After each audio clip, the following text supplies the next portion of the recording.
Good morning. Hope you're having a nice day so far. Today we're going to talk about ancestors and archetypes. And the subtitle is How to Heal Your Heart and Learn to Fly. Not how to, but heal your heart and learn to fly. I wanted to talk today about how things weave together, particularly about how we receive help from ancestors and break patterns and things, and how those energies from the other side can support us. You don't have to look at it that way if you don't want to. You can always look at it another way. But yeah, but that's how I'm going to talk about it today.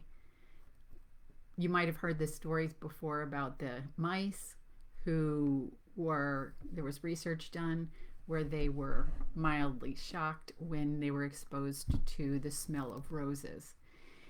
And when they smelled that, they did it over and over again. And then they tested the 2 generations later, and when they exposed them to the smell, the mice automatically reacted as though they'd been shocked. So their assessment of that was that trauma actually got passed down 2 generations. So a lot of people suspect it goes further, because if it's passed down 2 generations, then what's to change it after that if they're already reacting to it, right? So you might say, well, the 2nd generation doesn't have the trauma experience, so you wouldn't necessarily know that the trauma was in the lineage, and then it would just keep getting passed on.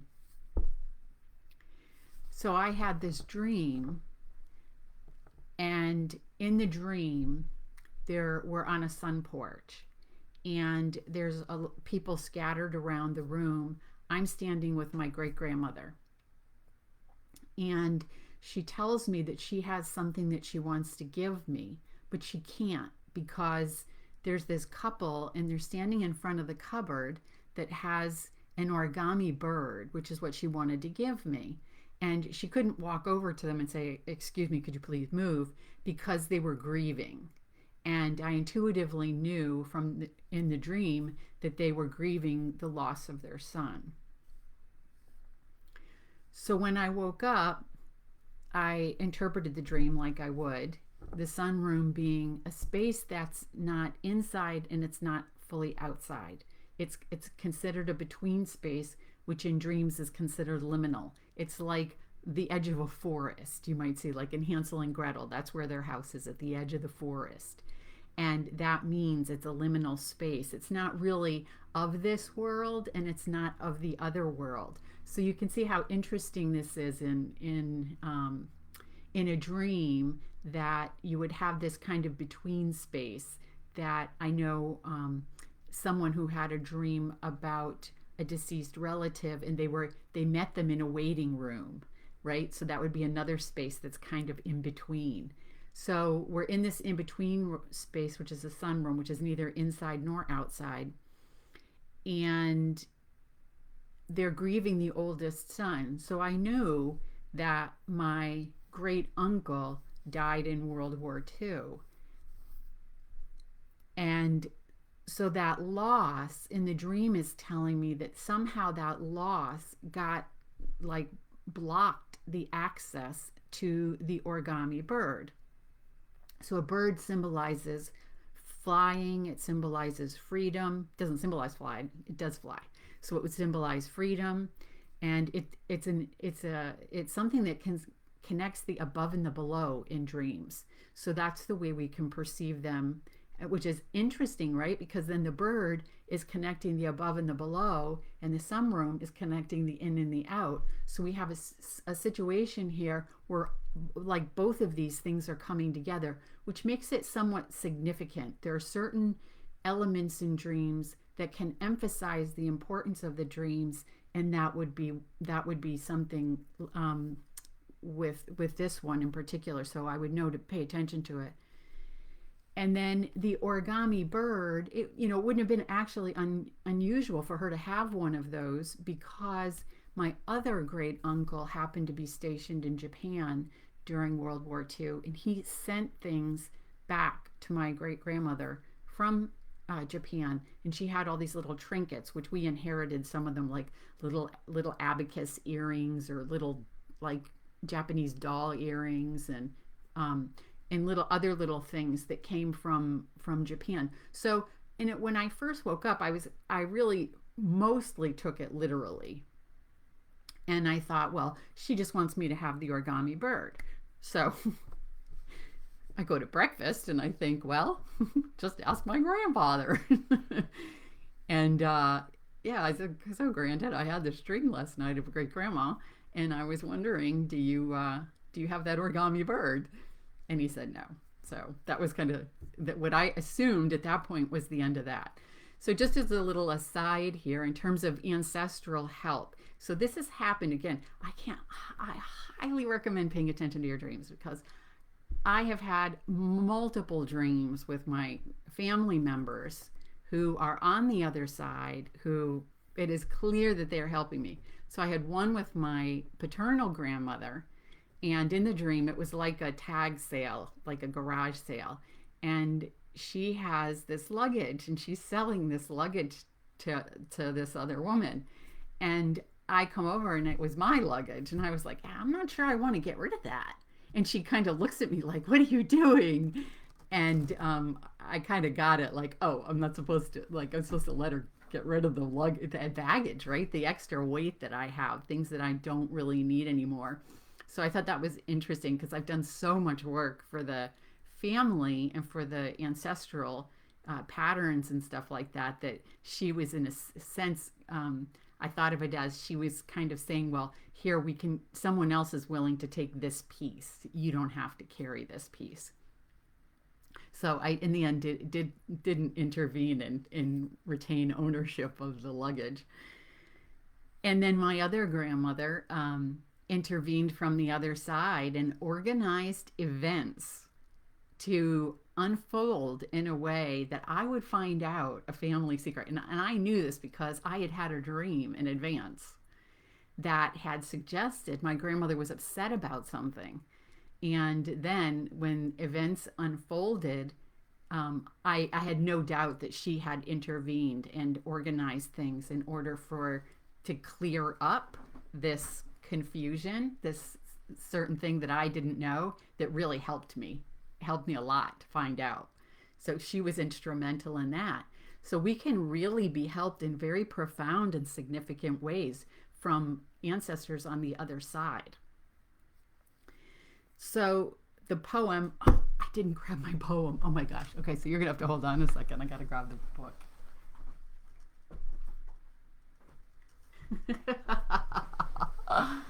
Oh well, wasn't 100% prepared for today.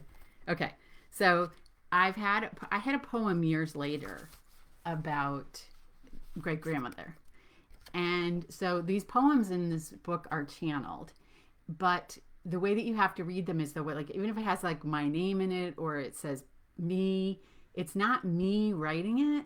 It's actually something writing through me, and even if it says me, then it's actually a poem that you would read as you. Like when it says me, you would be thinking yourself. So it's called Great Grandmother.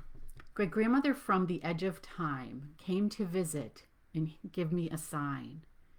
The message she sent in days gone by was to heal my heart and learn to fly. Obviously, that's where the subtitle came from. So great grandmother can be perceived as two different things. She can be perceived, like in this dream, what it was helping me to see was the connection, that this was actually describing a family pattern, and that she was showing me that. So if it hadn't been her, I might not have picked up really that clearly what it was talking about. And with her in it, I was easily able to see that this is what the reference was. And then she can also represent the wise old woman archetype. Now, so the way that archetypes work is at the level of the unconscious, at the level of the collective unconscious. The idea is that the archetypes reside in the collective unconscious.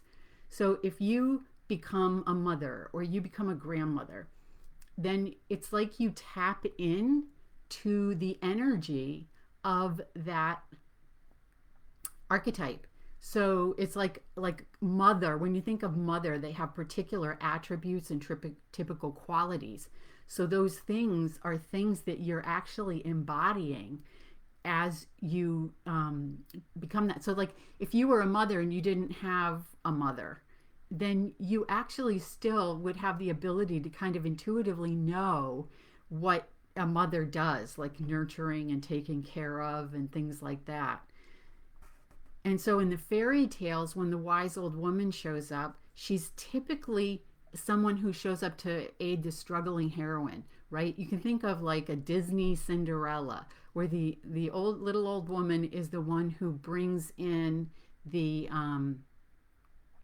she's the one that brings in the turns the pumpkin into the stagecoach and the mice into the horses and all of that.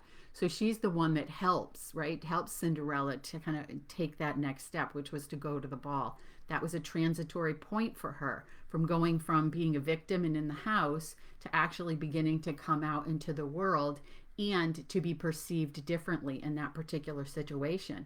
So that, like wise old woman, is that bridge. And then in The Wizard of Oz, the Glinda, the good witch, is in the story, in the book, she's described as being timeless. That again points to this kind of realm that isn't of this world, because time is a construct that we have here specifically. So the mother or the grandmother is the embodiment of the archetypal mother grandmother, and so they actually tap into that archetype. So in the poem it says great grandmother from the edge of time. So that can also imply the someone who's deceased, right? So someone who's on the other side is outside of time, like I said, which is a construct of here. And she's between worlds, which it seems sometimes like that in order to communicate, with the other side, with people who have passed, it can sometimes, it seems like maybe that you're in this like in between place in order to facilitate this kind of communication, as opposed to I've had dreams where I'm actually on the other side, but I don't seem to be having like this sense of a two-way communication so much. So they can communicate with us in the dreams and really in the imaginal. So what ended up happening with this dream in the origami bird was, just so happened that shortly after this, I was visiting my other great uncle, and not the one who was in Japan, but there's another one, and hit my cousin, and I happened to ask him about the origami bird. Again, no origami bird, and but just randomly, he mentions that he had always wanted to be a pilot. I have no idea how this came up. I can't remember. But he said that, and he said, he would always be saving up the money, and then every time he had enough money to save, something would come up in the family, and he'd have to spend the money. So he never actually got to become a pilot. But I didn't say anything there and then, but later I was thinking how weird that is, that my grandfather wanted to be a pilot. My great uncle wanted to be a pilot. They're both on my maternal and my mother's side. And then my father wanted to be a pilot. So again, this all ties right back to that bird in the dream. And I was like, oh, there's a pattern here, which I really hadn't realized before my uncle mentioned it, in terms of the pilots and my grandfather and father both wanting to be pilots. And then here. And so it's really odd that my mother would marry somebody that had that same desire. Although I think my father actually got a pilot's license. So the poem goes on and it says, the words and symbols were for me and you, to reveal our hearts and make us new. She cajoled and persisted across sands of time to give me my life and make it mine. She claimed us as hers, put a mark on us. To show us we mattered, she made quite a fuss. So again, this isn't just about me, but this is about, these patterns and breaking these patterns and how we're being helped from the other side. Whether you want to see it as the archetypal grandmother, the wise old woman, or whether we want to see it as personally in our own ancestors.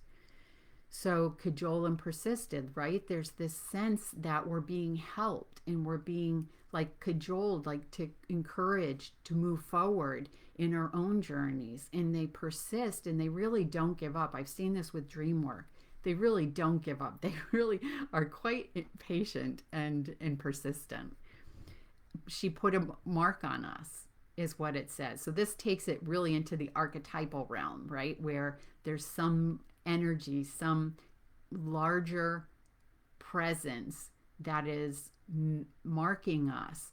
And typically what that is seen as is protection. So I don't know about you, but I've had crazy experiences where I've clearly been protected. And in the Wizard of Oz, the Glinda, when Dorothy's getting ready to embark on her journey, she kisses her on the forehead and she gives her, it's a circle, and she gives her the mark of protection.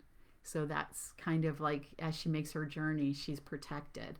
Because, and I think that the reason that the universe does this is for possibly two reasons. One is that there's a person that falls into this category has a particular purpose that's of value to the collective. And so it kind of helps them until they gain enough consciousness to not be so influenced by other energies. And then also, I think it also can help us feel like we're not alone, like that there is something else that helps us, and there's something other than our experience of just the physical, especially for those of us that have had challenges in life. Then it can really help us to feel like we're not alone in this. Life is trying to show us that we matter and are valued, is what the poem goes on to say. Show us we mattered, she made quite a fuss. So again, we talked, I believe it was last week, about seeing beyond our expectations. So what can happen is the world is sending us a particular message. The people around us can be presenting us with an image of ourselves that's actually untrue, or ways of being, beliefs, and things like that are also untrue. So it's really, again, opening up to allow other ways into perceiving this current situation. I talked about embodiment of the feminine. This is a part of that. This is a part of giving validity to what's unseen. And typically, that this is considered territory that's not real certain. You could be considered, a little bit unhinged to think that this has value and that you could communicate with other people on the other side and they could help you and all of that. So this is really opening up to the unseen and the feminine, and allowing that to have much more weight and much more value than we may have been traditionally taught that realm, let's say, has, in the ways we can be communicating with them, the ways we can receive help from them. So around the time of my divorce, I dreamt of New Mexico and decided that I would take a trip there. So I was temporarily staying with my grandparents, where I decided where I was going to move and live. So while I was there, I booked a flight and then dreamt of a plane crash. Now, rule of thumb with dream work is if you have booked a flight and you dream of a plane crash, that you're supposed to cancel it. But I thought about it and I was like, okay, do I cancel it? It could mean two things. It could be like, we're letting you know, not a good idea, abort, cancel the trip, don't go.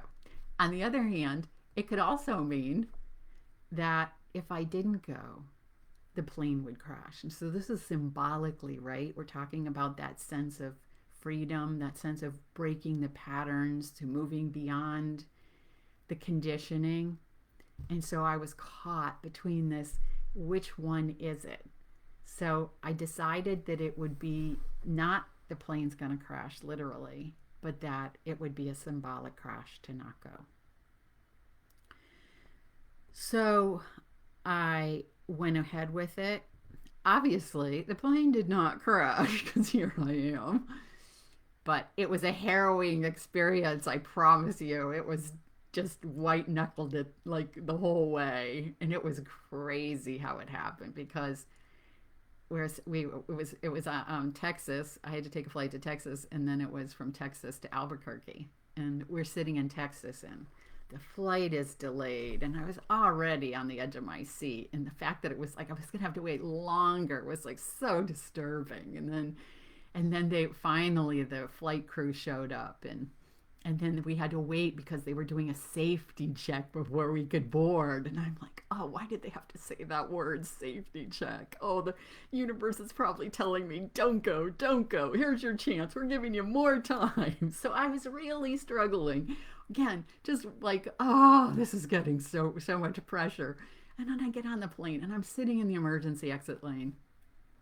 And they're not that I don't remember booking the emergency exit lane. I might have, but I don't remember that. Anyway, because this was quite a few years ago. And so the stewardess comes by and she asks every single one of us if we're prepared to do what's required in the event of an emergency. Every single one of us. Are you ready? Are you ready? Every single person had to individually say yes.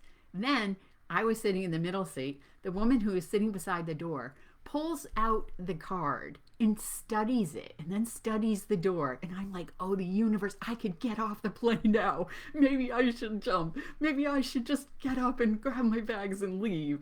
And I was just, again, so beside myself. Of course, I stayed in my seat. And yeah, we didn't have any problems at all. It was a completely fine flight. But it was terrifying. I just had no idea. Okay, either I'm right and I'm going to be fine, or I'm wrong and I'm out of here. So it was a little bit of a challenge. But anyway, so when I went there, then I spent like a couple of weeks and just, kicked around, and then like nothing happened. And I was like, oh, these dreams, like there must be something more to this than this, but nothing happened. So I was on the last day, I was at a bed and breakfast, and I came down and the guy's like, what are you going to do today? I said, oh, I thought I'd just look at apartments in case I go home and have some kind of epiphany that I should move here. He goes, well, he said, you could work here and you could have the apartment across the street because the guy's leaving. And I was like, oh, I guess I'm moving here. So that's how I moved there. Anyway, so I moved there, and then a while later, a friend of mine said, hey, do you want to go to California? So I was like, sure. So we went to California, and while I was there, I decided to go to the Chopra Center for a week and for a retreat. And on the first day, we're all in this room, they dim the lights, and he says, okay, now find a place to stand and make sure you can stand, you have plenty of room so you won't hit like anybody around you. So we all scatter around the room, and then they begin to play music. So we're supposed to close our eyes and just kind of dance in place. So we close our eyes, and eventually I open mine to look at everybody, which of course not technically supposed to do, but I do anyway. And I noticed like people were like this. Mostly they were doing that probably because they didn't want to hit anybody or anything, but because, you can't see anything. So, but I thought, oh, that's so weird. Look how stiff everybody is. And then I thought, when I would go out with friends and after work and, we go drinking and dancing, and if I had a couple of drinks, it didn't matter if other people were dancing or not. It didn't matter if the bar was jammed. I was on the dance floor dancing. I didn't care. And I was like, isn't that interesting? But years before this point at the Chopra Center, I had stopped drinking because, well, the universe intervened and stopped me drinking. I didn't do anything. And so I ended up stopping drinking. And so I was like, wow. So if I'm going to dance the way I did after I had a few drinks and felt, wild and free, I had to make the choice, and I had to make the decision that I was going to do that I was going to let myself be that free. when I danced. So the next day we have another opportunity where we're going to dance. They didn't turn off the lights this time, but this time everybody just gets up and we're kind of dancing in a circle around the space. And so we dance, and I just completely let myself go. Just woo, like had a good time. Really, really had fun. It was just so funny because I go by these two little old ladies on the side of the circle, and they're like, are you a professional dancer?" I was like, "No, but yay," right? Because I had let myself do that, and so that was the way I was perceived. Anyway, so we get done with that. I go sit back down on my seat, and this little old man comes and sits down beside me. He says, "What just happened in here?" And I said, "Well, they played music and we just danced around the room." And he said, "Well, I have something for you." And he opened up his jacket and he reached into his pocket and he pulled out an origami bird, and he touched the chest and he touched the tail, and he went like this, and the little wings went up and down. Now, you can think what you want, but I think my great-grandmother was saying, "Go, girl. You're on the right track." And what I realized was recently that the decision to be different was all it took. That's all. I just decided. And in that moment, I was taking the steps necessary to break this pattern of believing that I wasn't free. So now I'm going to read you the poem. I'll read you the whole thing. Great-grandmother from the edge of time came to visit and give me a sign. The message she sent in days gone by was to heal my heart and learn to fly. The words and symbols were for me and you to heal our heart and make us new. She cajoled and persisted across sands of time to give me my life and make it mine. She claimed us as hers, put a mark on us. To show us we mattered, she made quite a fuss. She fought for us and wouldn't give up. When we felt alone, she sent us a pup to love us completely, just like it was she. That dog never stopped till he ceased to be. The loss wasn't to hurt forever, you see. The love given to show how all life could be. The joy and love we felt for our pet was to let us see what we could get.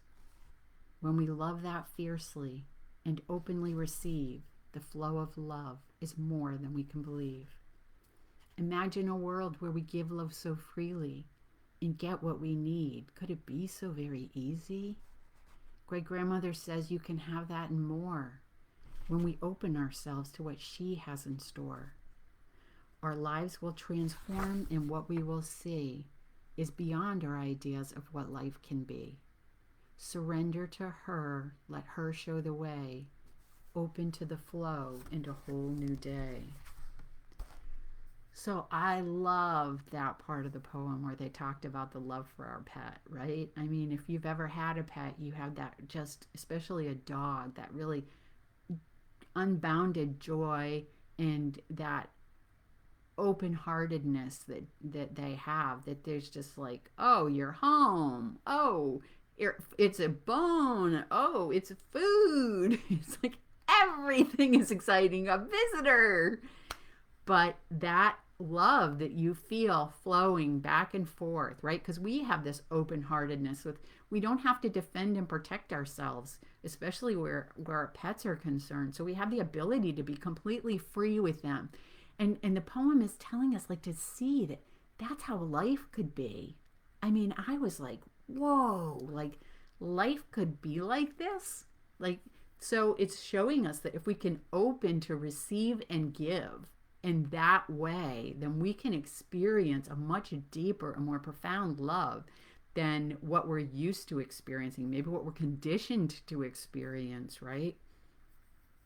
Life can be easy to give and receive, like the flow of love between us and our pets. So surrender to her. There's a point in the poem where the her and she changes to capital capital her, capital she. So we're shifting. It kind of opens with this sense of it potentially being personal, but shifting. So I think it can be both, and but eventually seeing like surrender to her, right? You're not going to surrender necessarily to your ancestor, but you're going to surrender to something bigger that has your back, that has your best interest at heart, that wants to help you, that wants to guide you, that is protecting you, that is taking care of you, right? To show you you matter. She wants, there's this energy in the universe that has, pardon me, all of this. And when we do that, when we can open to her, let her show the way, then we open to the flow and a whole new day. So that's about the ancestors and the archetype, and about how we are not in this by ourselves. We are being helped. We are being guided. We are being taken care of. Life is on your side. Okay. Thank you for coming. Thank you for watching. Wish you a happy Saturday. See you next week.